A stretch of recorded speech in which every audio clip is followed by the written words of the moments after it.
नमस्कार, मैं हेमंत। आप सभी का मेरे YouTube चैनल हेमंत मैथ्स पे स्वागत करता हूँ। आज हम लोग परमुटेशन कम्बिनेशन का कुछ क्वेश्चन पढ़ेंगे। तो देखिए, सबसे पहला जो क्वेश्चन लिए हैं, इस क्वेश्चन में ये शब्द दिया है फ्रीडम। इसमें कंडीशन दिया है कि दूसरे तीसरे स्थान पर कॉन्सोनेंट रहे। तो हम लोग जो अभी क्वेश्चन पढ़ रहे हैं यहाँ पे, ये अधूरा क्वेश्चन है और ये हम अपने मन से दिए हैं। फिर आपका एग्जैक्ट जो क्वेश्चन आता है एग्जाम में, उस तरह से हम लोग पढ़ेंगे। तो इस क्वेश्चन में ऐसे कहेगा कि फ्रीडम एक शब्द है, फ्रीडम एक शब्द है, इस चीज़ को अरेंज करना है और उसमें कंडीशन दिया कि दूसरे और तीसरे स्थान पे कॉन्सोनेंट रहे। ये चीज़ कह रहा है, मतलब व्यंजन आपका जो होगा वो दूसरे स्थान पे और तीसरे स्थान पे रहे। अगर सीधा सीधा ये कहता था कि इतना को अरेंज करिए, कितने तरीके से अरेंज करते थे, तो इसमें जितना यूनिट होता था, यूनिट का मतलब हुआ कि F एक यूनिट, R एक यूनिट, तो टोटल हो जाता था 7 यूनिट। तो हम लोग इसको अरेंज करते थे फैक्टोरियल 7 और फिर जो रिपीट होता था उससे भाग देते थे। लेकिन यहाँ पे क्या है कि ये सिंपल नहीं है, आपको इसमें कंडीशन दिया कि दूसरे और तीसरे स्थान पे कॉन्सोनेंट रहे। तो टोटल 7 है, 1 2 3 4 5 6 7 हो गया। अब ये दूसरा हुआ और ये तीसरा हुआ। कहता इस जगह कॉन्सोनेंट होना चाहिए, मतलब व्यंजन होना चाहिए। तो कौन कौन व्यंजन है इसमें, कॉन्सोनेंट कौन है? तो आपका F है, R है, E तो आपका वॉवेल्स हो जाएगा, D हो जाएगा और M होगा। ये जो है दूसरे स्थान पे या तीसरे स्थान पे, तो यहाँ पे 4 है। अब ये 4 में से कोई एक अगर हमको यहाँ पे रख लें तो 4 में कोई एक ले लेंगे। ये 4 में एक यहाँ पे ले लें या यहाँ पे लें, बात बराबर है। अगर 4 में एक यहाँ पे आप ले लीजिएगा तो यहाँ पे आपको 3 में कोई एक लेना पड़ेगा, क्योंकि एक तो यहाँ आ जाएगा। अगर आपका मन होगा नहीं हम यहीं पे 4 में एक लेंगे, तो 3 में एक यहाँ लेना पड़ेगा। उससे कोई अंतर नहीं होगा, क्योंकि सब गुना होगा, सब एक दूसरे पे डिपेंड है, तो गुना होगा। अब बचा क्या कि इतना में से हम कोई एक लिए, जब एक लिए, ये 4 में कोई एक लिए तो यहाँ पे बचा 3, फिर बचा 3 में कोई एक लिए। यहाँ पे अगर हम 4 में एक लेते तो यहाँ पे 3 में एक लेते, उससे कोई अंतर नहीं होगा। अब इधर कोई कंडीशन नहीं है, तो अब इधर कितना यूनिट बनता? टोटल मेरा 7 यूनिट था, 7 में अब 2 यूनिट यूज हुआ है तो 7 बचा हुआ है। तो ये 7 यूनिट इधर जो बचा हुआ है, ये सब बचा जो हुआ है, ये हम फैक्टोरियल 7 में 2 यूनिट खत्म हो गया, 5 यूनिट बचेगा। तो ये फैक्टोरियल 5 तरीके से होगा। तो कुल तरीका जो होगा, समझिएगा, कुल तरीका जो होगा सजाने का, ये कंडीशन लेकर दूसरे तीसरे स्थान पे हमको कॉन्सोनेंट रखना है। तो यहाँ पे हो जाएगा 4C1 गुना होगा 3C1 गुना होगा फैक्टोरियल 5 और डिवाइड भी लगेगा किससे? तो यहाँ पे कि कौन रिपीट कर रहा है, तो E 2 बार, तो E 2 बार, तो इसके लिए फैक्टोरियल 2। इसके पिछले क्लास में आपको हम बताए थे कि ऐसा क्यों करते थे। अब हुआ कि ये चीज़ हुआ डिटेल में, लेकिन एग्जाम में हम लोग क्या करेंगे, सीधा लिखेंगे 4C1, 4 में एक को सेलेक्ट करना। आपका यहाँ पे कम्बिनेशन वाला बात हो रहा है। 4 में एक होगा तो 4 तरीके से, 3 में एक होगा तो 3 तरीके से। फैक्टोरियल 5 का मान होता है 120, अब बटे में होगा फैक्टोरियल 2 का मान 2 से 2, 3 दूना 6 बरछा के 72, तो 720 होगा। तो इस तरह से आपका आता है। देखिए, इसके बाद है दूसरा, इसमें कंडीशन देखिए क्या दिया है। डॉक्टर, उससे थोड़ा सा टफ है। डॉक्टर एक शब्द है, एक वर्ड है आपका, तो उसमें दूसरे स्थान पर D या T तथा तीसरे स्थान पे R और C नहीं रहे, ये कंडीशन दिया है। तो देखिए इसमें है 3 3 6 है, तो 1 2 3 4 5 6, इस तरह से खींच लिए। इसके बाद अब कह रहा है कि दूसरे स्थान पे D या T रहे। यहाँ पे जो होगा या तो D या तो T होगा, यहाँ पे D या T रहेगा। तीसरे स्थान पे R और C नहीं रहे, तो देखिए मेरे पास है तीसरे स्थान का बात कर रहे हैं ये वाला, तो DOCTOR। अब बात को समझना ये है कि D और T यहाँ पे कह रहा है कि दूसरे स्थान पे D या T रहे, तो ये D और T में से कोई एक ही तो रहेगा, ये दोनों यहाँ पे आपका कोई एक रहेगा। तो थोड़ा सा ध्यान ये रखना है कि ये दोनों मेरा कौन कौन था, तो ये वाला था और ये वाला था, D और T, ठीक है।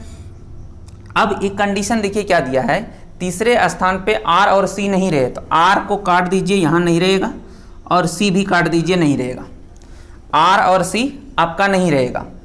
तो अब यहाँ से सेट करते हैं कि दो में कोई एक रह जाएगा, इस दोनों में कोई एक रहेगा, एक रहा।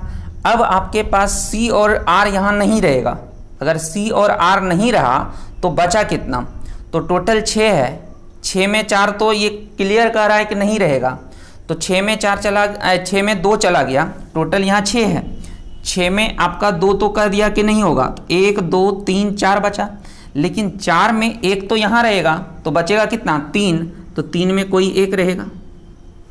अब देखिए 1 यूनिट यहाँ यूज, 1 यूनिट यहाँ यूज, अब जो बचेगा उसमें कोई कंडीशन नहीं, और वो कंडीशन टोटल कितने तरीके से, फैक्टोरियल 4 तरीके से।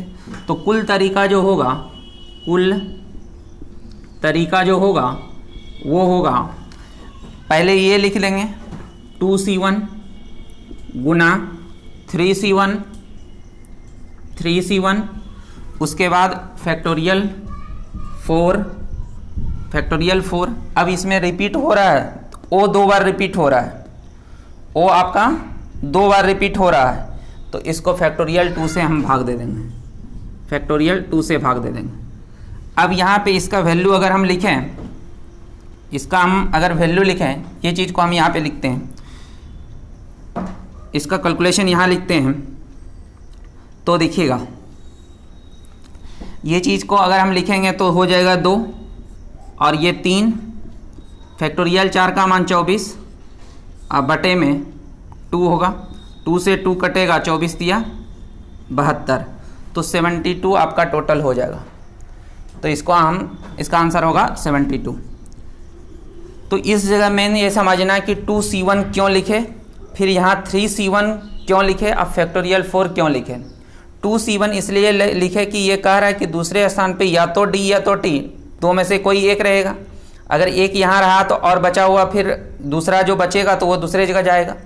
अब यहाँ पे इतना में 6 में से यहाँ क्लियर कर दिया कि 9 तो आपको तीसरे स्थान पे 9 तो C लिखना है, 9 तो R लिखना है, तो अगर 2 हट गया 6 में तो 4 बचा, 4 में 1 यहाँ यूज हो चुका है तो 3 ही बचा, 3 में कोई एक होगा तो 3 में एक कोई यहाँ पे यूज हो जाएगा, 1 यहाँ यूज हुआ, 1 यहाँ, टोटल 2, अब बचा कितना 4, तो उसको फैक्टोरियल 4 कर दिए।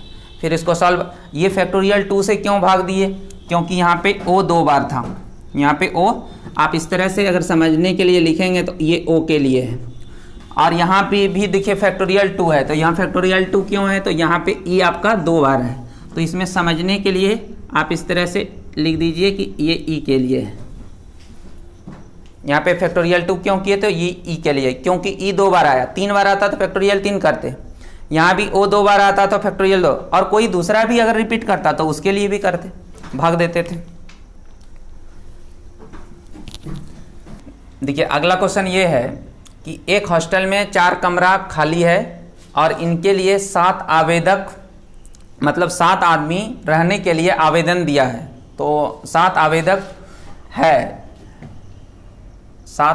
इसके लिए 7 आवेदक है, प्रत्येक कमरे में एक व्यक्तियों को रखते हुए कितने प्रकार से आवंटन संभव है। मतलब इस तरह यहाँ पे कह रहा है कि एक व्यक्ति कमरे में एक व्यक्ति को रखते हुए कितने प्रकार से आवंटन संभव है, मतलब वो कितने प्रकार से रख सकता है। जैसे मान के चलिए एक हॉस्टल में 4 कमरा है, एक हॉस्टल में आपका 4 कमरा है, ये चीज़ है। अब टोटल आदमी कितना है, 7 रहने वाला है, तो किस तरह से इसमें रखा जाएगा, कितने प्रकार से रखा जाएगा, ये क्वेश्चन कह रहा है। तो अब यहाँ पे सोचिए 7 में 4 को ही मिलना है कमरा और एक कमरे में एक ही बेड है, तो तो एक आदमी अगर रहेगा तो साथ में अगर हम इसमें रखेंगे तो क्या होगा, 7C1 होगा। साथ में कोई एक सेलेक्ट कर लेंगे, फिर उसमें साथ में एक चला जाएगा तो बचेगा कितना, 6C1 होगा। फिर उसी तरह से 5C1 होगा और फिर 4C1 होगा। मतलब साथ में एक सेलेक्ट कर लिए, फिर साथ में एक घट गया। अब मेरा बचा कितना, 6 लोग, 6 में किसी एक को दे देंगे, फिर 5 में किसी एक को दे देंगे, 4 में किसी एक को दे देंगे। इस तरह से इसके बाद आगे जो भी होगा 4 आदमी को कमरा मिलेगा। तो यही कुल तरीका होगा। तो ये हुआ, इस तरह से लिखेंगे। लेकिन एग्जाम में बनाने के लिए डायरेक्ट क्या लिखेंगे, मन में ये बात आना चाहिए कि 7C1, और हम लोग पढ़े हैं कि NC1 का मान होता है n। अगर n आदमी में एक का सिलेक्शन होगा तो n तरीके से करते हैं। तो यहाँ पे 7 हो जाएगा, यहाँ पे 6 हो जाएगा, यहाँ 5 हो जाएगा, यहाँ पे 4 होगा। तो यहाँ पे गुना करेंगे इसको, 5 चौक 20, 20 गुना 6 तो 3 गुना, तो 7 गुना 5 चौक 20 छक्का तो 120 और बरसते 84, 840 होगा। तो इस तरह से इसको गुना करके जो भी होगा आंसर आ जाएगा। इसी चीज़ को अगर हम ऐसे लिखें तो ये भी लिख सकते हैं कि 7 व्यक्ति में हमको 4 को सेलेक्ट करके अरेंज करना है। तो 7P4, इस चीज़ को तरीका क्या बताए थे, 7 गुना 6, 5 गुना 4। यहाँ 4 है तो 4 बार घटते हुए चलेंगे, ये सबको गुना कर देंगे तो ये 840 होगा। या तो आप इस तरह से कर सकते हैं सॉल्व, 7P4 को 7 में 4 का सिलेक्शन, अब फैक्टोरियल 4, इसको भी सॉल्व करिएगा तो फैक्टोरियल 4, ये 7 गुना कम्बिनेशन में 7 गुना 6 गुना 5 गुना 4, अब बटे 4 गुना 3 गुना 2 गुना 1, और ये फैक्टोरियल 4, ये फैक्टोरियल 4 और ये भी तो फैक्टोरियल 4 है, ये कट जाएगा और सबको गुना करिएगा तो वही 840 होगा। तो इस तरह से आप लिख सकते हैं, सोच सकते हैं। तो अच्छा ये रहेगा कि आप इस तरह से सोचें और ये वैल्यू को मन में सोचें और ये चीज़ को डायरेक्ट लिख दें, तो ये ज़्यादा अच्छा रहेगा। चलिए इसके बाद देखिए क्या क्वेश्चन है। एक हॉस्टल में 3 कमरा है, इसमें 3 कमरा है, प्रत्येक कमरे में 2 बेड लगा हुआ है। कितने प्रकार से 3 व्यक्तियों को बेड प्राप्त होगा।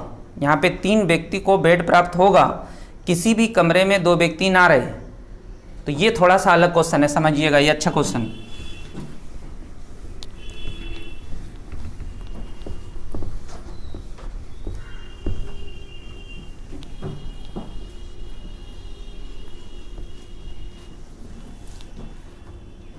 जैसे एक हॉस्टल में 3 कमरा है, मान लेते हैं कि ये 3 कमरा है, इसमें 2 बेड है, इसमें भी 2 बेड है। एक हॉस्टल में 3 कमरा है, प्रत्येक कमरे में 2 बेड। कितने प्रकार से 3 व्यक्तियों को बेड प्राप्त होगा, 3 आदमी को बेड प्राप्त होगा, किसी भी कमरे में 2 व्यक्ति ना रहे, मतलब एक ही आदमी रहेगा। तो टोटल बेडों की संख्या 6 है, टोटल बेडों की संख्या 6 है। 6 बेडों की संख्या आपका यहाँ पे बेड की संख्या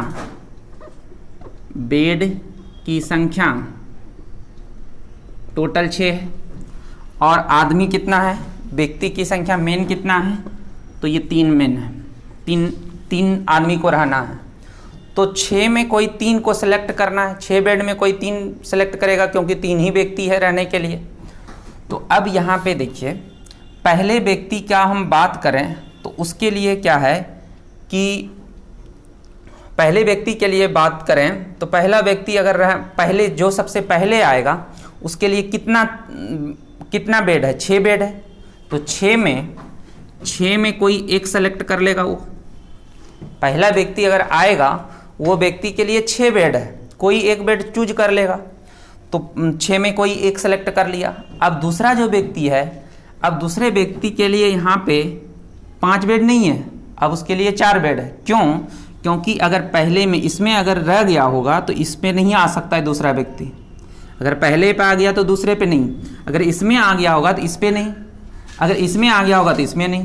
तो इसका मतलब है 6 में एक पहला व्यक्ति चूज किया, दूसरा व्यक्ति के लिए यहाँ पे 6 के बाद यहाँ 4 हो जाएगा, सब जगह 5 होता था। यहाँ पे कंडीशन ये है कि पहला बेड पे रहेगा तो दूसरे पे नहीं। तो अब जो पहला व्यक्ति है उस समय पूरा 6 था, 6 में कोई एक सेलेक्ट कर लिया, लेकिन दूसरे बार जब आया, दूसरा व्यक्ति जब आया तो वहाँ पे ये जिसमें वो पहला व्यक्ति रहा तो वो तो दोनों बेड खत्म हो गया, तो बचा कितना 4, चाहे जो 4 बचे, ये दोनों 4 बचे, ये दोनों बचे, जो भी बचे 4 में कोई एक सेलेक्ट करेगा। फिर तीसरा व्यक्ति होगा तो उसके लिए 2 में कोई एक सेलेक्ट करेगा और यही होगा। अब यहाँ पे कुल तरीका होगा, कुल तरीका, तो इसको हम लिखेंगे 6, ये 4, ये 2, तो यहाँ पे होगा 6 चौके 24 दूना 48। यहाँ पे बात ये समझना होगा कि ये चीज़ मेन बात यहाँ पे है कि 6 1 4 C1 2 C1 क्यों किए, और यहीं पे कोई आदमी 6 P3 करेगा तो गड़बड़ होगा, 6 P3 करेगा तो कोई गड़बड़ होगा, क्योंकि इसका मतलब हो जाता है ये 6 गुना 5 गुना 4, लेकिन यहाँ 6 गुना 4 गुना 2 हो रहा है, तो ये यहाँ पे नहीं होगा। तो इस तरह से आपको बनाना है इसको। देखिए अगला क्वेश्चन है कि 4 लड़के ABCD तथा 5 लड़कियां PQRST में से 5 व्यक्तियों को कितने प्रकार से बैठा सकते हैं कि पड़ोसी समान समूह से ना रहे। देखिए हम लोग के पास 4 बॉयज है और 5 गर्ल्स है, तो टोटल कितना हो गया, तो 9 आदमी है। इस 9 आदमी में हमको समूह जो बनाना है, समूह में कितना होना चाहिए, ग्रुप में जो होना चाहिए वो 5 ही लोग होना चाहिए। और कंडीशन क्या दिया है कि बैठा सकते हैं कि पड़ोसी समान समूह से ना रहे, मतलब लगातार आपका मतलब पड़ोसी जो होगा वो समान समूह का नहीं है, मतलब लगातार जैसे कि गर्ल्स है तो उसके बगल में गर्ल्स नहीं होगा, बॉयज होगा, इस तरह से। तो अगर हम 5 का हम बात करें तो 1 2 3 4 5। अगर कोई आदमी पहले पे लड़का बैठा, अगर यहाँ पे पहले पे लड़का बैठा तो दूसरा G होगा, फिर यहाँ B होगा, फिर G होगा, फिर यहाँ पे B होगा, ऐसे बैठेगा। ये B हो जाएगा तो समान ग्रुप का हो जाएगा, तो B होगा G होगा। अब ये है, इसके बाद है कि अगर यहाँ स्टार्टिंग में B बैठा, मतलब लड़का बैठा है, तो हो सकता है कि स्टार्टिंग में हम लड़की भी बैठा सकते हैं। तो एक और तरीका होगा 1 2 3 4 5। इस बार हम G से शुरू करते हैं, क्योंकि देखिए यहाँ पे लड़का कितना हुआ 3 है, हम लड़कों की संख्या यहाँ पे हमको कितना दिया 4 दिया है, लड़कियों का 5, इतना हम यूज कर सकते हैं। तो अब अगर हम B पहले इस बार हम गर्ल्स ले लेते हैं तो फिर बॉयज होगा, फिर गर्ल्स होगा, फिर बॉयज, इसी तरह से चलेगा, यही होगा। इसके अलावा फिर कोई तरीका नहीं है बैठाने का, यही 2 तरीका होगा। इसका मतलब होगा इतना या इतना, इतना या अथवा इतना, या तो इस तरीके से बैठाएंगे या तो इस तरीके से बैठाएंगे। अब देखिए, तो इसको अब हम सॉल्व करेंगे। तो कुल तरीकाओं की संख्या जो होगा, कुल तरीका का संख्या, टोटल जो तरीका होगा, हमको यहाँ पे बॉयज बैठाना है और उस बॉयज में 4 लड़का में कोई एक बैठेगा, तो बोलिए इसका 4C1 होगा। यहाँ पे गर्ल्स है तो गर्ल्स कितना है, हम लोग के पास 5 है, तो 5 में कोई एक बैठेगा, 5 में कोई एक को बैठा देंगे। फिर यहाँ पे बॉयज आएगा तो 4 में एक हुआ तो 3 में एक होगा, फिर यहाँ 5 था तो ये 4 में कोई एक होगा। बात समझ में आया, 4 लड़का में एक लड़का बैठा, फिर यहाँ पे लड़की, 5 लड़की है टोटल, 5 में एक बैठेगी, तो फिर उसके बाद क्या होगा, 3 में एक बैठेगा ये, फिर 4C1। अब ये 4 आदमी बैठ गया, 5 लड़का के लिए, तो लड़का के लिए ये वाला है, यहाँ पे देखिए लड़का वाला ये है, तो यहाँ अब बचा कौन, 2C1, ये होगा, ऐसे बैठेगा। उसके बाद यहाँ पे देखिए गर्ल्स है, गर्ल्स टोटल कितना है, तो गर्ल्स आपका टोटल 5 है, तो 5 में कोई एक बैठा दीजिए। लड़का कितना है, तो 4 है, तो 4 में कोई एक बैठा दीजिए। फिर 5 लड़की है तो 4 में एक बैठेगा यहाँ पे तीसरे स्थान पे। फिर इसमें 3 में एक, और फिर 4 में एक, यहाँ पे 5 टोटल लड़की है तो एक बैठ गई तो 4 बचा, तो यहाँ पे 4। फिर 4 के बाद यहाँ पे 3 में कोई एक होगा, तो इतना, या तो ये या तो ये, इसका मतलब ये दोनों छूटेगा। अब यहाँ पे देखिए, ये तो समझने के लिए ऐसा लिखे, एग्जाम में जो लिखेंगे तो इसका डायरेक्ट मान लिखेंगे 4 गुना 5 गुना 3 गुना 4 गुना 2, क्योंकि वहाँ पे सोचेंगे 4C1 मतलब 4 में एक सेलेक्ट करने का तरीका टोटल 4 होगा, ये होगा, प्लस यहाँ पे 5 गुना 4 गुना 4 गुना 3 गुना 3, तो ये हो जाएगा कितना, 5 चौक 20, 20 या 60 और 60 और 4 दूना 8, 8 छक 48, 480 प्लस 5 चौक 20, 20 चौक 80, 80 9 8 72, 720, तो हो जाएगा 7 4 11 और 1, टोटल 1200 तरीका होगा। ये सभी को बैठाने का टोटल 1200 तरीका होगा। मेन बात ये समझना है कि हम बी और जी क्यों ले रहे हैं, क्योंकि दोनों सेम ग्रुप का नहीं हो, लड़का का ग्रुप है लड़की का ग्रुप है, तो उसमें दोनों समान नहीं होना चाहिए, अल्टरनेट बैठाना पड़ेगा। अब यहाँ पे है कि हम पहले बी को बैठाए तो जी, यहाँ पे बी हमको कितना चाहिए, 3 लड़का 3 चाहिए, यहाँ 2 लड़का लड़की, और यहाँ पे क्या होगा 3 लड़कियाँ 2 लड़का।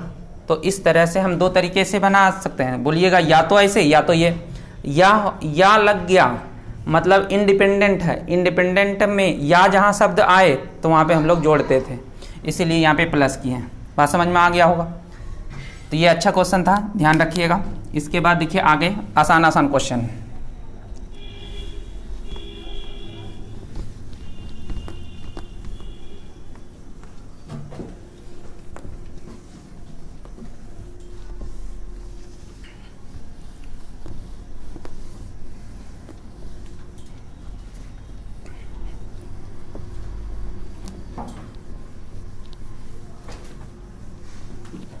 देखिए ये आपका पढ़ा हुआ क्वेश्चन है। इक्वेशन शब्द में अक्षरों से कितने शब्द बनाए जा सकते हैं जिसमें अक्षरों की पुनरावृत्ति नहीं हो। मतलब ई अगर है एगो तो एक ही बार यूज होगा, मतलब रिपीट नहीं होगा। और ये शब्द के अक्षरों में कितने शब्द बनाए जा सकते हैं जिसमें अक्षरों की पुनरावृत्ति नहीं हो। तो अब यहाँ से देखिए टोटल कितना है, तो 3 3 6 2 8 है, टोटल 8 है। तो हम अगर ये सब डिफरेंट रहता तो फैक्टोरियल 8 तरीके से बनाते, इसका आंसर यहाँ पे बता रहे हैं। लेकिन अब यहाँ पे क्या है कि कोई रिपीट हो रहा है, इक्वेशन हो गया टोटल 8 तरीके से, इसमें कोई रिपीट कर रहा है तो यहाँ पे आपका रिपीट नहीं कर रहा है। जब रिपीट नहीं कर रहा है तो टोटल ये फैक्टोरियल 8 तरीके से हो। तो इक्वेशन में 8 यूनिट है तो फैक्टोरियल 8 तरीके से इसको सजा सकते हैं। तो फैक्टोरियल 8 का मान होगा 8 गुना 7 गुना 6 गुना, उसके बाद है 5 गुना 4 गुना 3 गुना 2 गुना 1। ये सबको सॉल्व, कभी कभी तो फैक्टोरियल 8 के रूप में ही, फैक्टोरियल के रूप में ही आंसर आता है तो आपको गुना करना भी नहीं पड़ेगा। इसको गुना कर लीजिएगा, जो भी होगा आप लोग को कम से कम इतना तक तो याद होगा। तो 8 7 56 गुना इधर 720, इसको गुना कर लीजिएगा तो ये हो जाएगा 0। 2 से 6 दूना 12 और 2 से 5 दूना 10, 6 के 42 और 10 52 और 1 53, तो बचा कितना 5। इसके बाद देखिए 2 से हम गुना कर चुके इसमें, अब यहाँ 7 बचे 35 और 35 5 40, यही आंसर होगा। जो भी होगा अपना गुना करके लिख लीजिएगा। अब इसके बाद देखिए ये वाला क्वेश्चन क्या दिया है, इंजीनियरिंग ENGINEERING।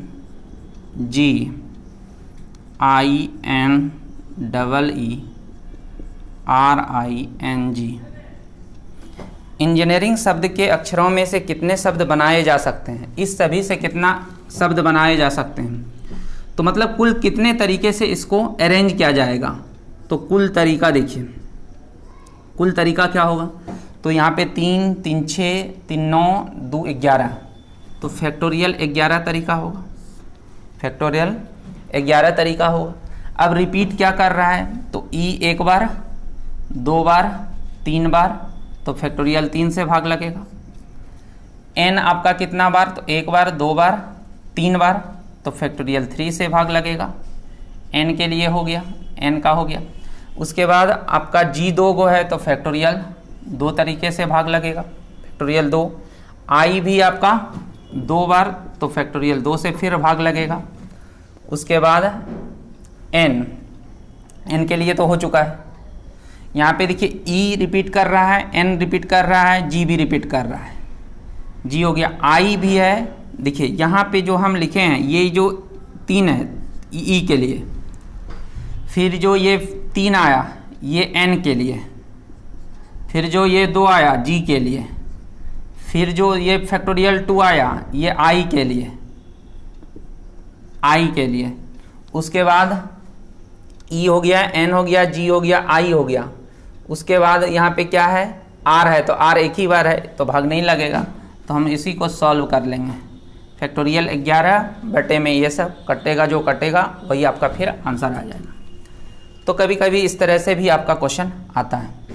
तो चलिए आज यहीं तक।